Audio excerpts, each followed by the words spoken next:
Good morning students. कल हमने वर्ण के बारे में पढ़ा। वर्ण क्या होते हैं? भाषा की सबसे छोटी इकाई जिसको और अधिक टुकड़ों में ना बांटा जा सके उसे वर्ण कहते हैं।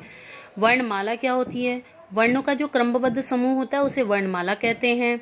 फिर वर्णमाला के कितने भेद होते हैं? वर्णमाला को दो भागों में बांटते हैं हम, स्वर और व्यंजन। और स्वर के बारे में हमने आपको बताया था, वे वर्ण जो बिना किसी की सहायता के बोले जाते हैं स्वर कहलाते हैं। और व्यंजन, वे वर्ण जो स्वरों की सहायता से बोले जाते हैं उन्हें व्यंजन कहते हैं। आज हम पढ़ेंगे स्वरों के भेद के बारे में। तो उच्चारण के आधार पर स्वर के तीन भेद होते हैं। कल हमने आपको बताया था स्वर के तीन भेद होते हैं, ह्रस्व स्वर, दीर्घ स्वर और प्लुत स्वर। अब जानते हैं ह्रस्व स्वर क्या होते हैं। वे स्वर जिनके उच्चारण में सबसे कम समय लगता है वो क्या कहलाते हैं? ह्रस्व स्वर कहलाते हैं। ये चार होते हैं, अ, ई, उ और री। देखिए आपने खुद ही देखा कि इन स्वरों के उच्चारण में कितना कम समय लगा। दीर्घ स्वर क्या होते हैं? वे स्वर जिनके उच्चारण में ह्रस्व स्वरों की अपेक्षा दोगुना समय लगता है वो क्या कहलाते हैं? दीर्घ स्वर कहलाते हैं। ये सात हैं, जैसे आ, ई, उ, ए, आए, ओ, औ। आपने देखा ना कि ह्रस्व स्वर अ, ई, उ, री से इन सातों वर्णों को बोलने में हमें ज्यादा समय लगा। प्लुत स्वर क्या होते हैं?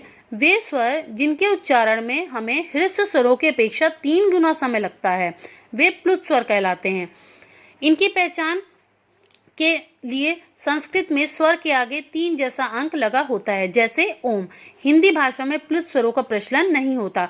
प्लुत स्वर का प्रचलन हमें ज्यादातर किसमें देखने को मिलता है? संस्कृत भाषा में। ठीक है, हमारे ये तीनों भेद हो गए स्वर के। अब पढ़ते हैं व्यंजन के भेदों के बारे में। व्यंजन के भेद, व्यंजन के दो भेद होते हैं। व्यंजनों को हमने दो भेदों में बांटा है। पहले जो होते हैं वो उच्चारण में अवरोध के आधार पर होते हैं। ठीक है, पहला हमने किस भाग में बांटा है बेटा? उच्चारण में अवरोध के आधार पर, जिसमें दो आते हैं। पहला आता है आपका स्पर्श व्यंजन। तो स्पर्श व्यंजन किसे कहते हैं? जिन व्यंजनों को बोलते समय जीभ मुंह के कंठ, ओष्ठ, मूर्धा, दांत, तालु आदि भागों को स्पर्श करती है वे स्पर्श व्यंजन कहलाते हैं। इन व्यंजनों को बोलते हुए हमारी जीभ जो है वो मुंह के कंठ, ओष्ठ, मूर्धा, दांत और तालु इन सभी भागों को स्पर्श करती है, इसलिए इन्हें स्पर्श व्यंजन कहते हैं। तो ये स्पर्श व्यंजन कौन कौन से होते हैं? ये स्पर्श व्यंजन क से लेकर म तक होते हैं। इनकी संख्या 25 है। अब इसी में उच्चारण के अवरोध के आधार पर दूसरा व्यंजन हमारा आता है अंतस्थ व्यंजन। ठीक है, तो जिन व्यंजनों की स्थिति स्वर तथा व्यंजनों के बीच की होती है उन्हें अंतस्थ व्यंजन कहते हैं। इनके उच्चारण में मुख से वायु जीभ के दोनों पार्श्वों से बाहर आती है। ठीक है, तो इसमें क्या होता है कि जब हम बोलते हैं, जब हमारे मुंह से हम उच्चारण करते हैं तो ये स्वर और व्यंजन दोनों के बीच की स्थिति होती है। तो इनके अंतर्गत 4 शब्द आते हैं जो हैं य, र, ल, व। तो ये कौन कौन से हैं? 4 शब्द आते हैं, य, र, ल, व। अब व्यंजन में दूसरा आता है हमारा मुख से निकलने वाली वायु के आधार पर। इसका जो हमने भेद बनाए हैं उसमें दूसरा हमारा आता है मुख से निकलने वाली वायु के आधार पर। इसे भी दो भागों में बांटा गया है। पहला है अल्प प्राण व्यंजन।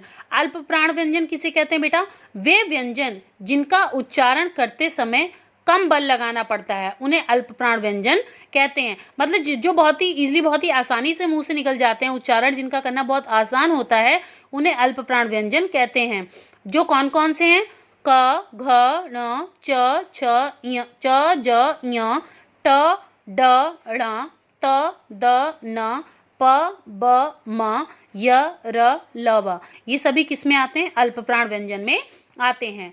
इसके दूसरा भाग में आता है महाप्राण व्यंजन। तो महाप्राण व्यंजन किसे कहते हैं? वे व्यंजन जिनका उच्चारण करते समय अधिक बल व समय लगता है उन्हें महाप्राण व्यंजन कहते हैं। और इनके अंत में जब हम बोलते हैं तो ह की ध्वनि आती है। ये निम्न है, कौन कौन से आते हैं इसके अंदर? ख, घ, छ, झ, ड, ठ, ड, थ, ध, फ, ब, श, श, ह। देखिए इन सबके उच्चारण में अंत में ह की ध्वनि आई ना, तो ये महाप्राण व्यंजन कहलाते हैं। हमने आपको स्वर और व्यंजन के भेद के बारे में आज बताया है और कल हम आपको अगला अध्याय शुरू करते हुए शब्द के बारे में बताएंगे कि शब्द किसे कहते हैं, शब्द के कितने भेद होते हैं।